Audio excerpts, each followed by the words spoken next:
Welcome back, everybody. This is Sarah. I'm Erika. Fuck.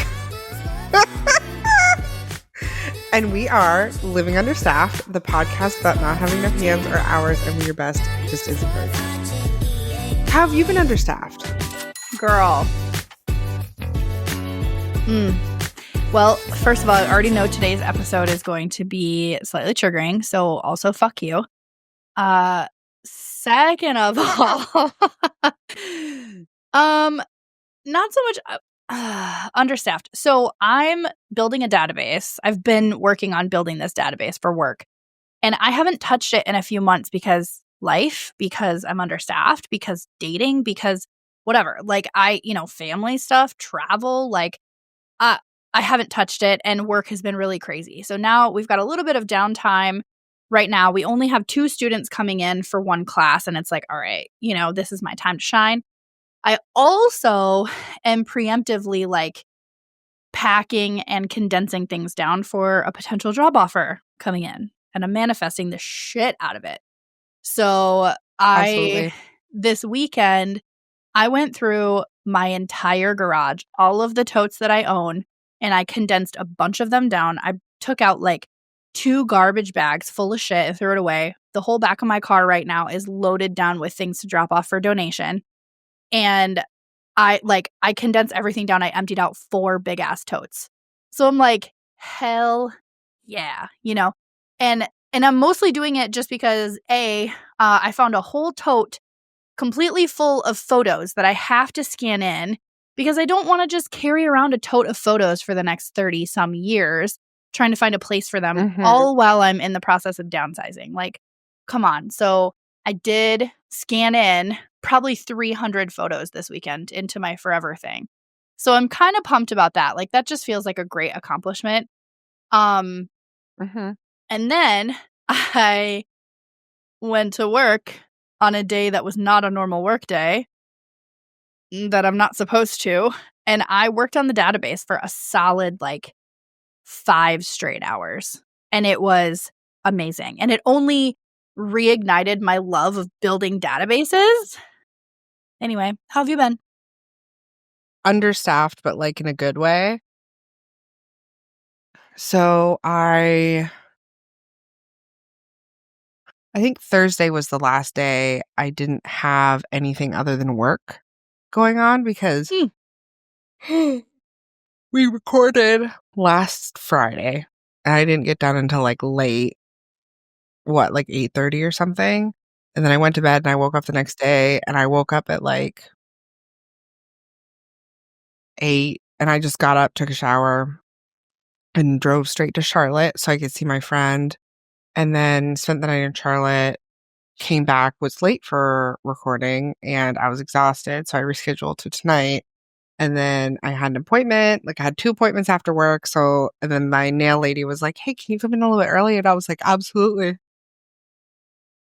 So it's just been thing after thing after thing. And then I have something else that I'm doing after this. And I'm just yeah. Why? What does Why am I your doing this to myself? dance schedule look like now? Right now, it's just Thursdays. Okay. From 7 to 8. Okay. So did you I'm drop thinking about competition? adding more.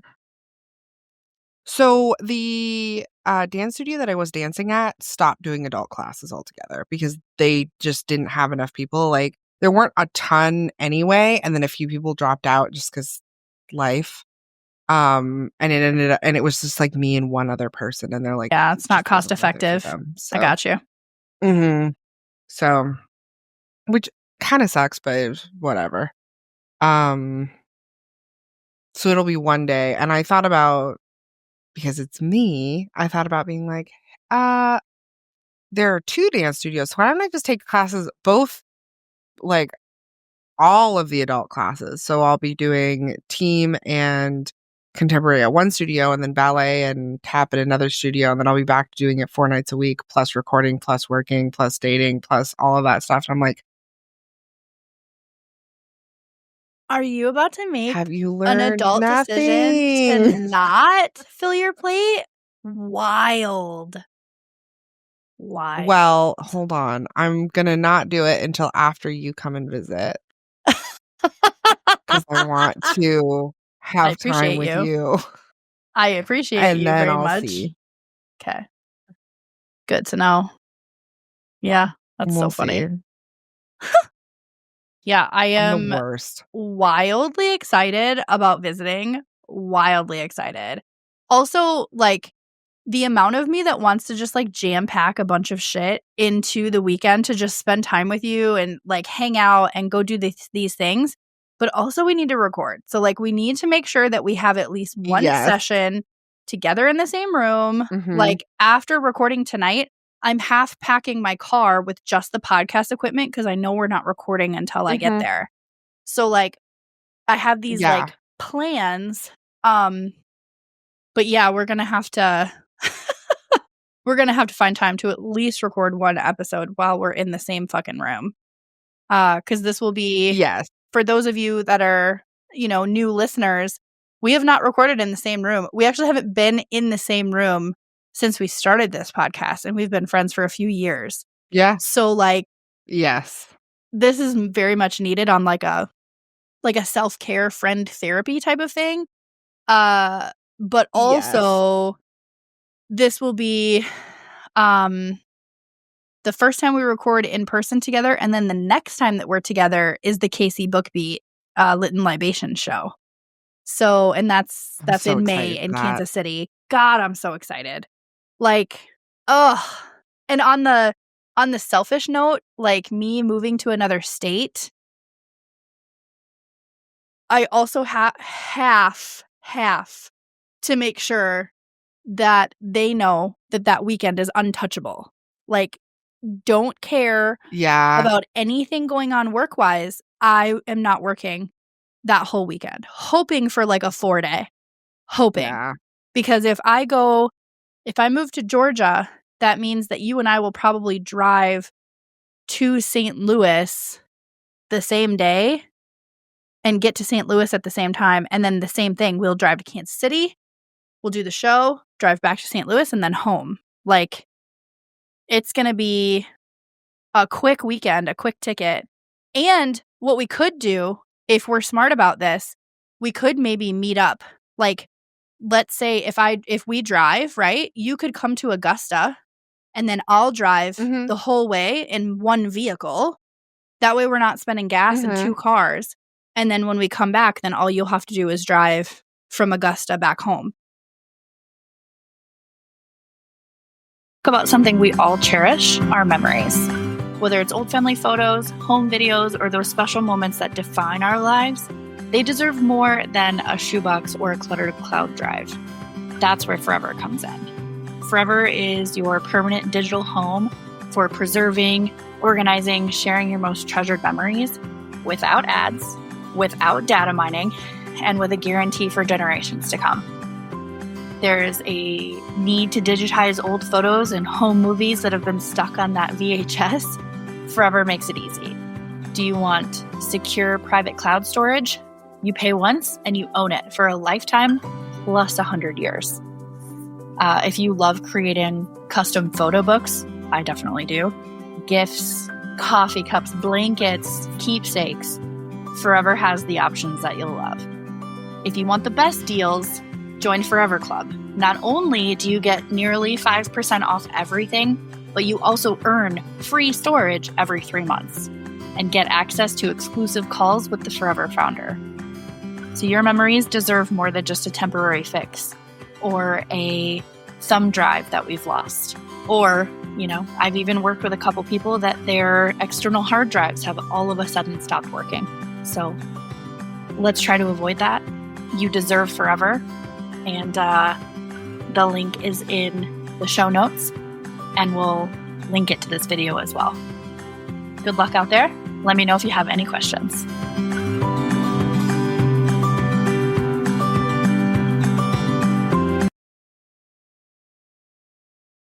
So, what I wanted to talk about as far as, like, the whole, like, being fat and also dating thing is, like, I've been a bigger person and I've been, like, a mid-sized person, And we sort of covered this a little bit in our in our like pretty privilege episode, but there's definitely a difference in like how like you're treated and stuff. But also like, and this has happened to me a few times, and I don't know if it's happened to you, but like sometimes guys are like fetishy about it. Like like I had one guy who was like he legit asked me to like rub his ween on like my belly, and I was like, no. No, if nothing else, I'm too self-conscious about that. And also, no. There Like, was and I'm not. there was a guy last summer, I think I talked about it on the show too, but there was a guy last summer who would like, 'cause I have a pooch, he would Mhm. grab onto it and like play with No. it, and I'm like, please don't ever do that." And he's like, "Why? I love No. it." See, I don't. Yeah. Like, Yeah. mm. Yeah. And that's one of those things where, like,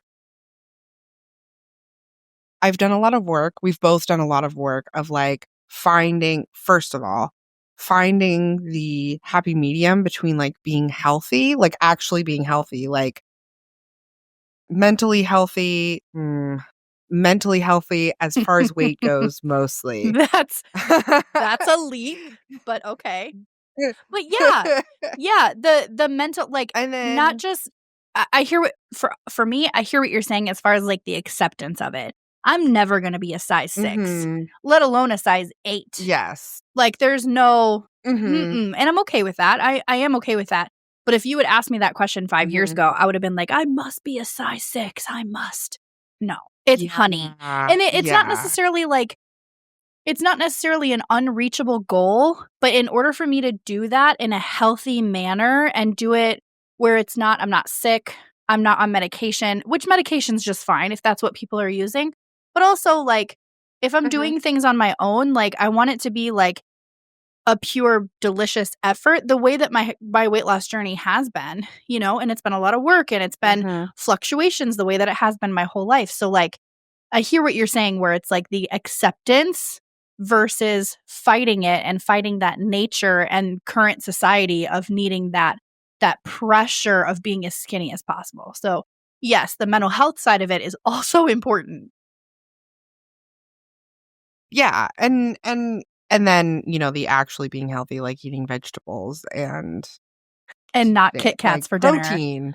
Yes. Yes, I say as a person who definitely ate a bowl of ice cream for dinner. I don't know what you're talking Uh, about.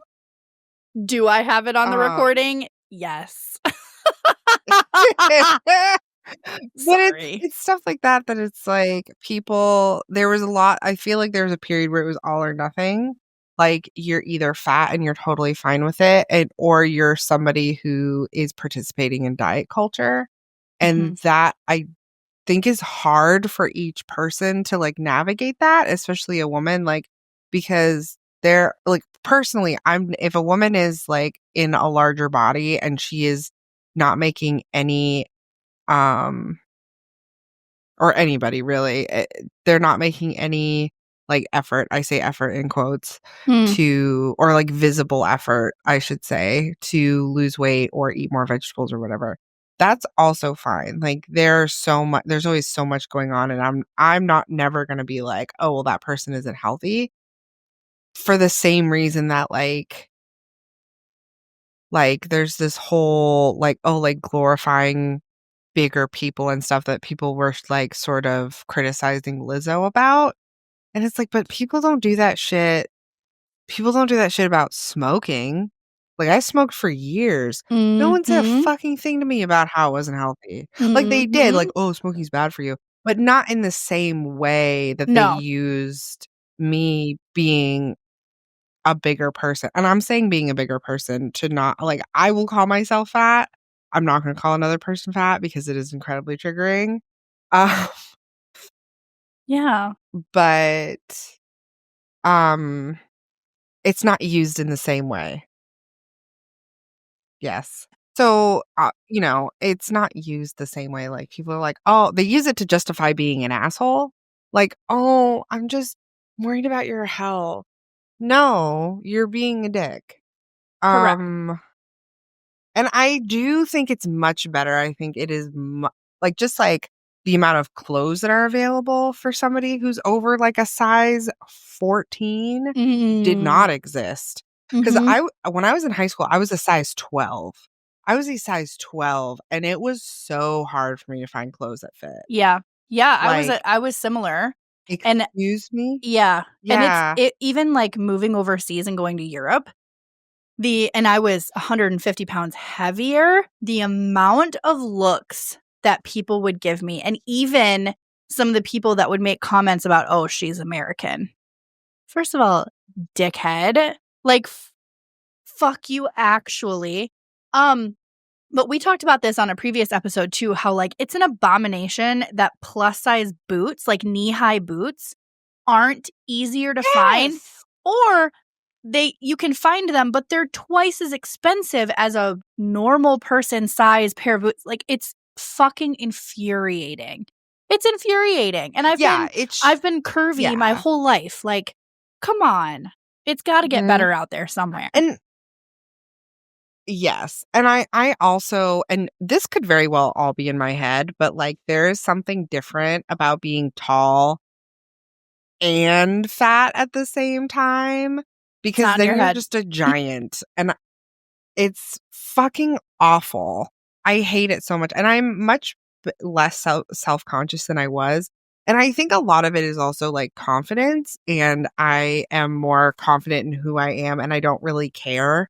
Like, if a guy comes up to me at a bar, I do not care if he's talking to me or talking to, like, I don't, and I Mhm. probably don't wanna talk to him depending on the bar I'm at. Like, that's not why I'm there, Yeah, you know? Like, correct. I'm there to hang out and have fun with my friends. I'm not there to, Trolling. like, yeah, For right? for lack of a I better was. term, I'm not trolling. I'm trying to enjoy my life and enjoy my friends and the time that I'm spending. Like, Exactly. if there's anything, this is kind of a tangent, but if there's anything in my adult life that I've really, like, started to appreciate is the time with my friends and the time with my family. Like, work is there and I have a lot of Yes. passion for my work, but, like, you don't get the time back with your family and friends. Your job is always gonna be there. Not I mean, in some instances, not always, but for the majority, your job's gonna be there Yeah. regardless. So, yeah. Yeah, anyway, keep going. Yeah, but I'm saying, like, there were definitely a lot of times where, like, I never had a hard time pulling. I never really did, but I have had a lot of friends, like, my best friend for a long time was, like, shorter and skinnier than me. And this is, like, multiple best friend, like, different Mhm. friends, right? Mhm. And, like, it just sucks when someone is coming up to you and you know for a fact they're not gonna talk to you. And not only are they not gonna talk to you, they're not even gonna acknowledge that you exist. Oh, yeah. Oh, yeah. Um, And because you're not attractive, which is we've all also experienced the mm, duff situations. Like, we've all been there. yeah. I definitely have. And I've also been the wingman Mhm. for people going after the not as attractive friend for my friend to pull. You Yes. know what I mean? Like, Mhm. I feel like we've all been there, and a lot of people have been there. A lot of people do that for their friends, but that doesn't make it any less almost insulting because regardless of Yeah. how pretty we are, how much makeup we have on, how cute we're dressed, I'm still an interesting motherfucker. And you Yeah. are lucky to get to know somebody like me. I'll say it. Like, I'm Yeah. cocky enough, but also I'm pretty fucking cool and I'm hilarious. So, like, Right? come on. So, anyway. And yeah, and there's a difference between like a preference versus a, like, fat women are ugly.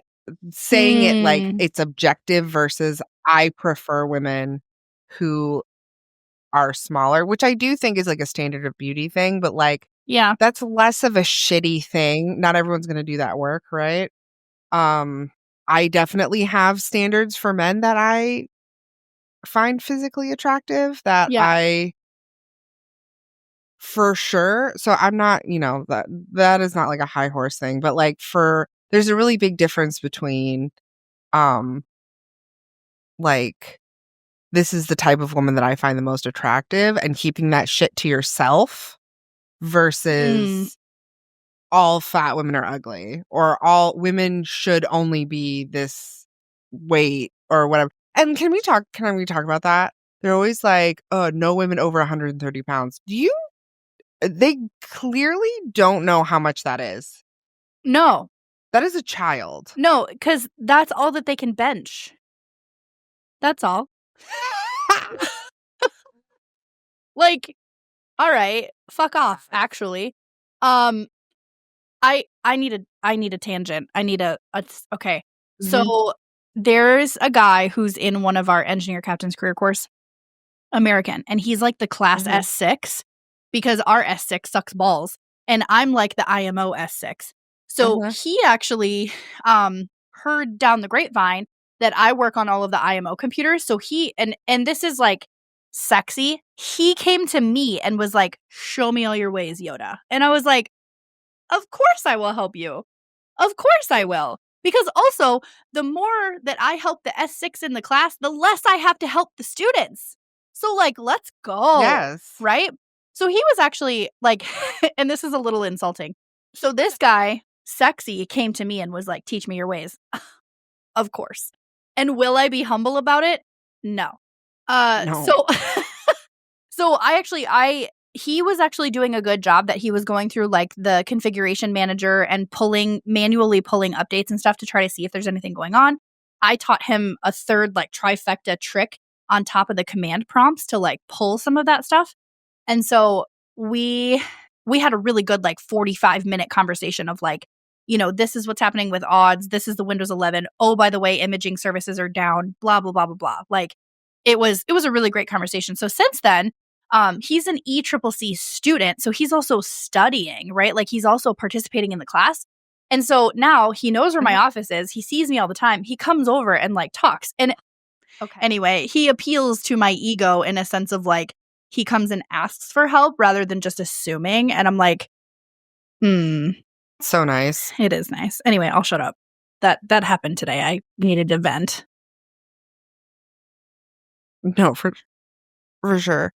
That happens to me with our IT guy sometimes. Like he almost has several times. And then like I'll leave early and he'll be like, "Oh man, I was gonna ask you to have lunch with me." And I'm like, but it's only ever been when I like took the afternoon off for whatever reason. Like I had a doctor's Oh. appointment or whatever. Mm-hmm. It's always after the fact. I'm like, interesting. But then he also talks about how he never takes a lunch. So I'm like, okay. And I mean, it's he kind of definitely like finds reasons to come down to my desk and like talk to me and like you know when somebody's talking to you and they're trying to impress you. oh, I yeah. get that a lot. And like maybe it's not just me, like maybe it's like any woman in the office, but I don't think so. But I also have I'm not dating my coworkers rule. I have a very strict I do not date my coworkers rule. I have that rule because I did not always have that rule and I learned my lesson. And So I will never if forget the call center douchebag that I hope that I meet in person so that I can personally punch him right in the dick. Like, and I hope he's hard. Like, let me meet him in a bar and like talk him up for a minute and get him hard. And I'm just gonna fucking punch the shit out of his tiny dick. Oh. yeah, yeah. Mm-hmm. But yeah, I feel like I've had a couple. I did have one guy that like was very going back to the actual being fat thing, who was yeah, again, he would like touch my stomach and be like, "Oh, that's so hot," or like, "Ugh, ugh." And I'm just like, I don't like that. And I don't like it. Like, I get it if you find it attractive, but you finding it attractive does not make me feel less bad about it. Correct. Like, you acknowledging that it exists makes me feel some type of way about it. And if you and this sort of also goes back to, like, if there's a way to find, like, there are plenty of men who find me attractive. There are plenty of men that find you attractive. Like, there are like, and I know this is gonna sound conceited, but, like, there are so many of them. There are so many of them. Yes. And, like, there is a way to conduct yourself where it's not fetishy. Like, Can we, I'm going to caveat because that's what we do. Can we give a little bit of credit to, yes, there is still talking down and criticism of people who are curvy or plus size or whatever terminology you're most comfortable with. Like, I make fun of myself a lot too, where I'm like, this fat kid. Yeah. Like, Oh, yeah. I'm humble about it to a certain extent. I am hard. We're all our worst critic. We're all hard on ourselves. However, comma, I am very, I am also, what's the term? I am also quite aware that today's society, today's culture is more accepting. And by accepting today's culture, I mean the average man, I would say, and even the average lesbian is more accepting of a curvy girl now than they were 10 years ago, than they were 20 years ago. So, 100%. So I also, in my 30s, as far as especially post-divorce, I am also much more confident and much more of the don't give a shit what you think about me type. I'm still going to have fun. I'm still going to laugh uninhibitedly. I'm still going to enjoy myself without worrying what the fuck someone else thinks. And am I still sometimes worried about that? Yeah, I'm a human, but I care so much less than I did 5-10 years ago. So I think that age also has a little play into it as well. Yes. Yeah. I think so too, because it's less like being when you're younger, or at least this was my experience, being so afraid of what other people thought. And it was legitimately like, what if I do this thing or I say this thing or I wear this thing and, like, everyone is like, oh, you're weird, or take that off or whatever. And I think Hi, my name is Trisha, and I am the Vice President of the nonprofit Casey Book Beat. We aim to connect readers with local literary talent, fostering a deeper appreciation for the stories that shape our community. Through this catalog and our local events, we want to provide a platform for authors, bookstores, and publishers to reach a wider audience and strengthen their presence in Kansas City. We have so many amazing events coming up in the year 2025. We have our Writers' Workshop in January. We have a children's book fair in April, and so many more, including our Casey Lit and Libations in May and November. Love to see you.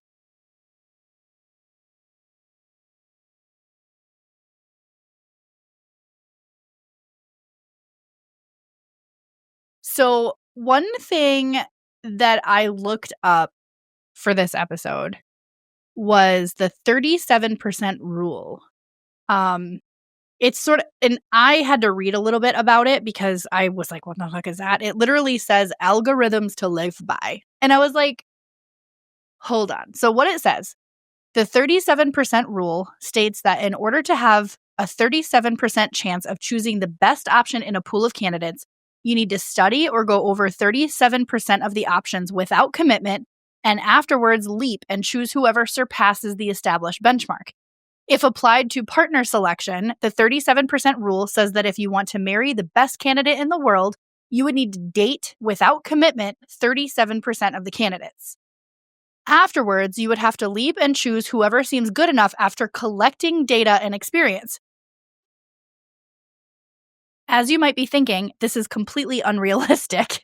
Who has the time, energy, or money to date 37% of the world's men or women and then be able to make a choice? Thankfully, This assumption for the 37% rule is flexible and can be interpreted in different ways. So one person did this. His name is Michael Trick. He's a professor of operations research at Carnegie Mellon, was once a graduate student looking for love. So as a scientist, he saw the similarities in looking for a partner and the secretary problem. Therefore, he decided to run the numbers. Assuming that his search for a partner could run from the ages of 18 to 40, the 37% rule gave him the age of 26.1 as the time to stop looking and start leaping. As it turns out, at that point in time, he was 26, so that's exactly what he did. When he met a woman who was a better match than all the ones he had dated so far, he proposed. Neither the algorithm nor all his knowledge of the problem prepared him for what came next. She turned him down. This is playing against the rules according to the secretary problem. Trick had experienced firsthand one of the oversimplifications that the problem has, the possibility of rejection. As it turns out, if the possibility of rejection exists, the math suggests that you should start leaping only after 25% of looking. In turn, that approach would give you a 25% chance of finding the best match. I don't know that I would use an algorithm to help me date. I don't. Let's also give a shout out to the girl who did the Hunger Games of dating and how she Yes. I fucking love her so much. And she's I love the way that she's applying typical men dating, men swiping back to them. She's applying it to them as if she were a man. And it's I love you. And it's almost one of those man hating, I'm going to treat you the way that you treat women type of thing. And the great thing is that she's had some really great dates and great potentials. But even after doing that, first of all, she swiped right on the first 100 men that showed up on her timeline. And I was like, first of all, that's brave. That's brave. That's so many conversations to keep straight. And of course, she did the same thing that we would do. We gave them nicknames. We gave them colors. It was all color coded. Shit. The only thing she didn't do that you and I probably would do is an Excel goddamn spreadsheet. Let's, can we talk about that? So I don't know that I would use an algorithm to do this, but goddamn. Another thing, and this is something that Erika and I talked about for this particular episode. I have two things. So I found an article that says, older adults share missed red flags that they wish they would have seen when they were younger. And a few of them, of course, bad money management skills. And honestly, after working in a financial management firm, that's something that I absolutely look for. Because if you're trying to build a future with someone, you don't want someone who's in severe credit card debt, educational debt. I get that's your education, but credit card debt or I had a friend back in the day when we worked at the financial management firm, her husband had a very, very, very complex job. And when he would come home, he would spend a little bit of time with the kids, spend a little bit of time with the wife. He would do the dishes, and then he would play video games until 2 a.m. But for him, he would spend money buying those packages in the video games, the new weapon system, the camo pattern, whatever weapon systems it is. Yeah. And he actually made them miss a couple of car payments because of all of the packages that he was buying. And that's also not okay, right? So terrible money management. Another one is lying, obviously, manipulation. One person said, in my personal dating experience, it was always the ones who worked fast. They jumped into a relationship like we were getting married tomorrow. Every single time it always fizzled. I want to know people gradually, which love bombing is what the cool kids call it. Yep. Vanity, control freaks. Let's see, putting you down. This one I found very interesting. Pay very close attention how a man treats their mother. I should have run from the hills from my ex-husband and one of my ex-boyfriends. My ex-husband treated her like utter shit, yelled at her for the way she drove, what she said, and really verbally abused her. The ex-boyfriend woke his mother up at 4 a.m. so his mother could do his laundry because he had a business flight to catch in a couple of hours. He treated his mother like she was his slave. Never get into a relationship with anyone who doesn't treat their parents well. Yeah. That is insane. That's That insanity. is insane. I'm also never going to date a man if he doesn't know how to do his own laundry. I'm sorry. Correct. I'm not your mother. Correct. Like, if they cheated on a previous partner, they'll probably cheat on the next one. And then quick to anger is another one. So, like, it's just a list of, like, yes. things that we definitely Yes. missed, you know, or things that we would overlook, like, oh, they're stressed. Oh, they're really understaffed, you know, things like that.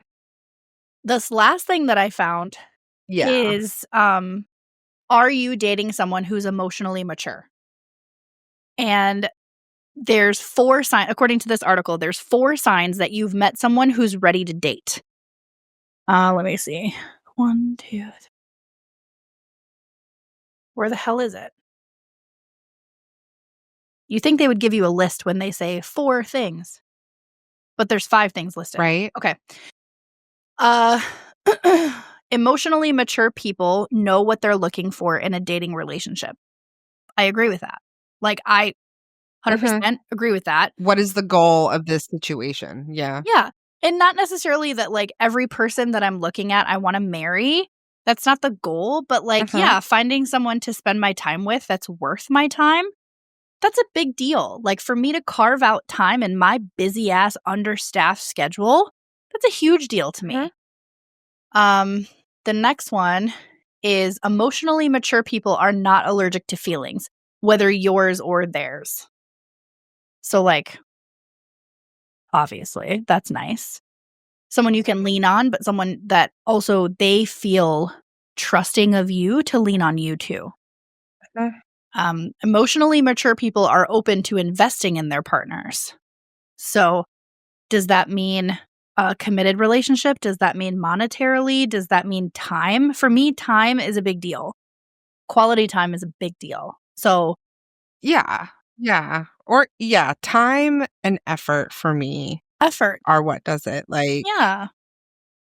If you make me dinner or you listen to, like, the things that I like or replace a broken doorknob in my house.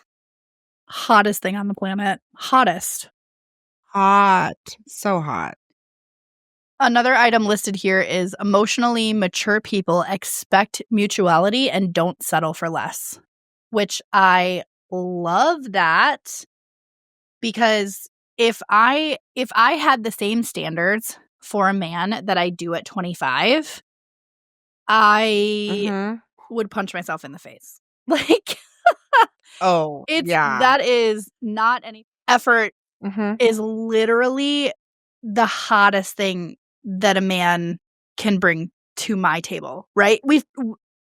Okay, our number 1 downloaded episode is the second episode that we release, and it's what do you bring to the table?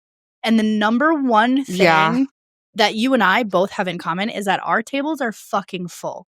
So, like, what is it that you think that you're going to bring to my life that's going to magically improve it or whatever? Whatever you think that you're going to come in and improve, I hope that it does. I do sincerely hope that I find a partner who can do that.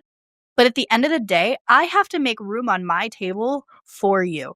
So if what you bring to the table is valuable enough to me, aka you're putting in the effort and you're making time for me and vice versa, that's pretty goddamn huge. That's pretty goddamn valuable. I don't give a shit about money.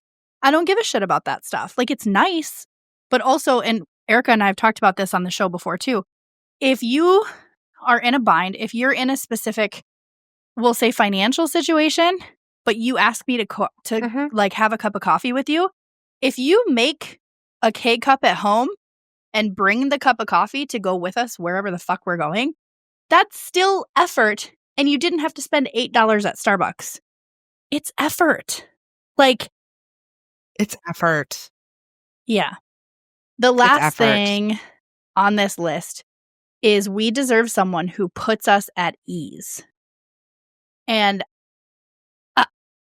I could not agree more. You know how I feel about this. 100%. You know exactly how I feel about 100%. If someone makes me, and I am a bit of a control freak myself. Like, I've been in survival mode since I was like 12.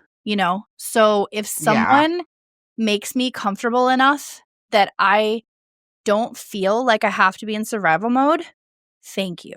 Like, I don't have to Yeah. be constantly worried. I don't have to be concerned about whatever the situation is between us or for me in that moment. That will help me sleep at night.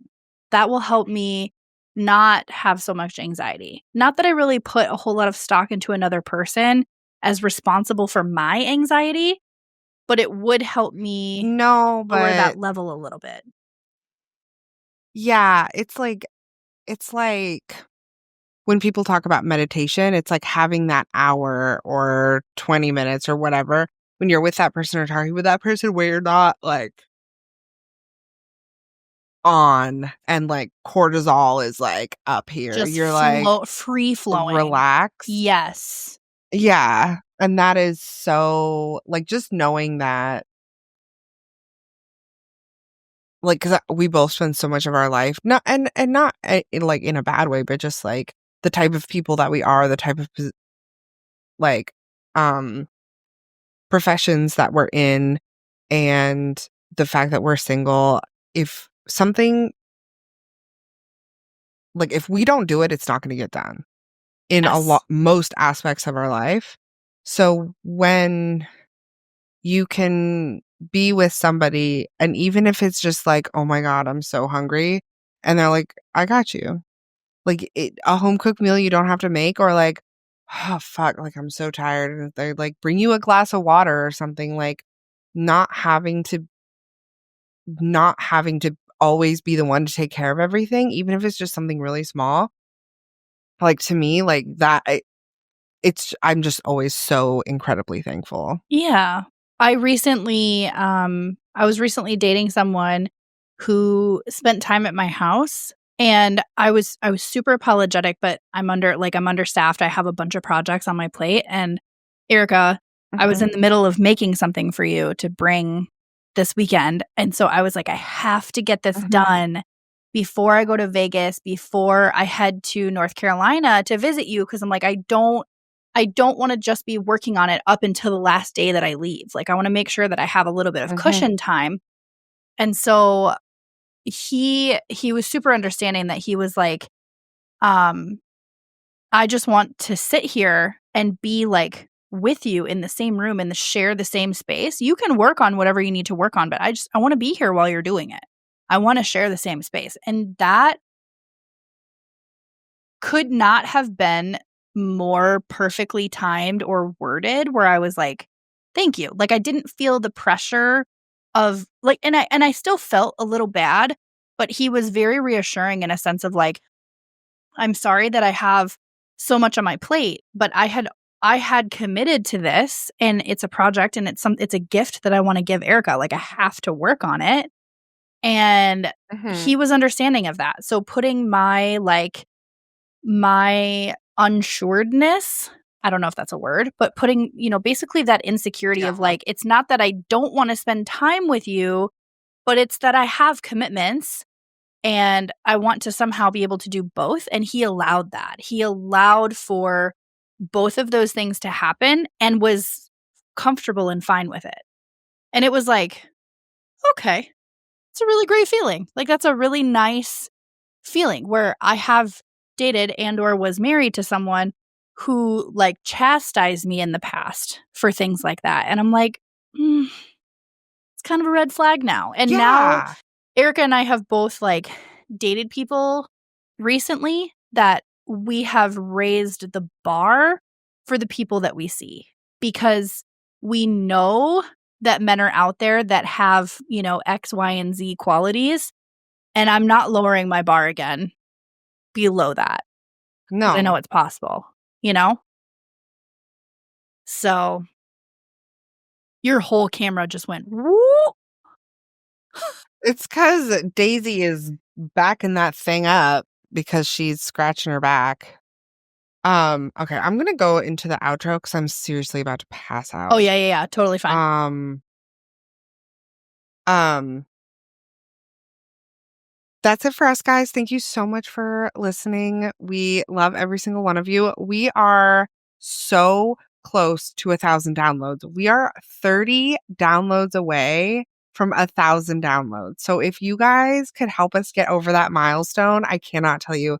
Like, we never thought that we would have more than just like our friends listening to this. And the fact that we do, and there are people that don't Correct. even know us that are like, it is amazing. So help us reach that goal, because it is literally, this isn't like us being like, this isn't like a marketing thing. I mean, it is a little bit, obviously, but like literally it's like a goal. It's like, this is something that we want so bad. Like, this is still something that we do in our spare time. We are not making any money at all, even close. And it's just, it means so much that that other people are like receiving it and enjoy it as much as we do. So thank you so much. And also, please help us. And also, we are going to be in Kansas City May 10th for KC Book Beat. We still have merch. We will have merch at Lit and Libations. We have our Discord that we're active in. We have our book club, which is Halfling this year by S.A. Wendell, I think. This year? And this month. Oh, I'm tired. And as always, we love you so much. Follow us on socials, like us on socials, share everything. And without you, we would be potting.